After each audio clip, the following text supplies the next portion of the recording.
ગુજરાતની સૌથી મોટી ગણાતી દિયોદર ગ્રામ પંચાયત દ્વારા શહેરને સ્વચ્છતાનો સંદેશ આપવા માટે 1 ઓક્ટોબરથી પ્લાસ્ટિક મુક્ત બનાવવાનો નિર્ણય લેવાયો છે.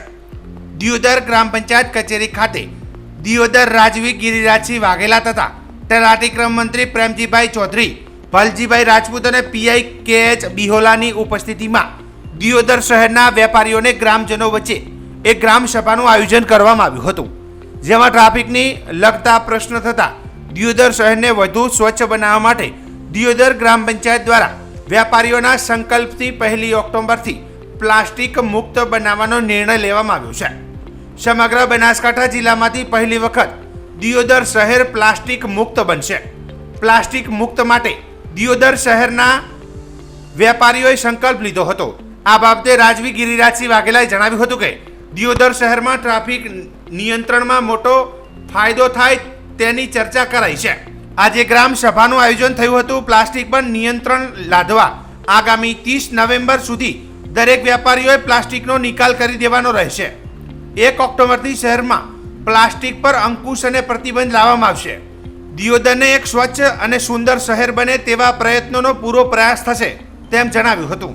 દિયોદરને ટ્રાફિક મુક્ત કરવાનો પ્રયાસ પંચાયત દ્વારા હાથ ધરવામાં આવ્યો. પોલીસ પ્રશાસનના સાથ સહકારથી ટ્રાફિક નિયંત્રણમાં ખાસો એવો લોકોને ફાયદો થાય એવી વ્યવસ્થા ઊભી કરવામાં આવી છે.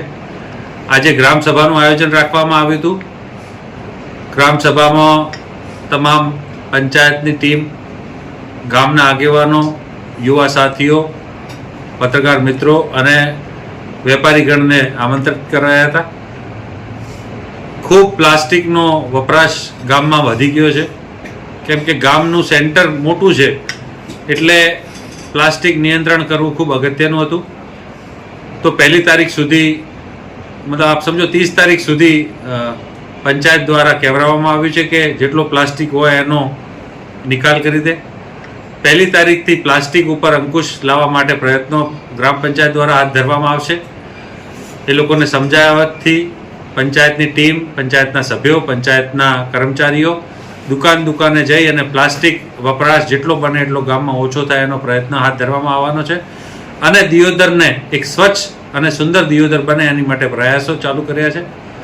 ખૂબ સુંદર મજાનું તળાવ મંજૂર કરવામાં અમે લોકો સફળ થયા છીએ. 43 લાખ રૂપિયા મંજૂર થયા છે. તળાવનું કામ બી ટૂંક સમયમાં ટેન્ડરિંગ થશે. મુખ્ય રસ્તો શાળા નંબર 10 થી રેલવે સ્ટેશન સુધીનો મંજૂર કરવા માટે માંગણી કરી છે. સરકારમાં બી એનો કાગળ આપી દેવામાં આવ્યો છે, દરખાસ્ત મૂકી દીધી છે.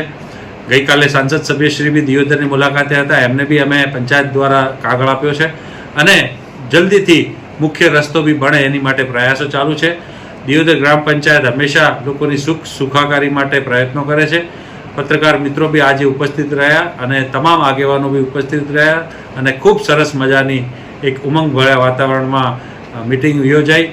જીબી બોર્ડ, બીજા અધિકારી લાગતા ઓળખતા હોય એ બી આજે ઉપસ્થિત રહ્યા અને સર્વે મન ખોલીને ગામના હિતની ચર્ચાઓ કરી.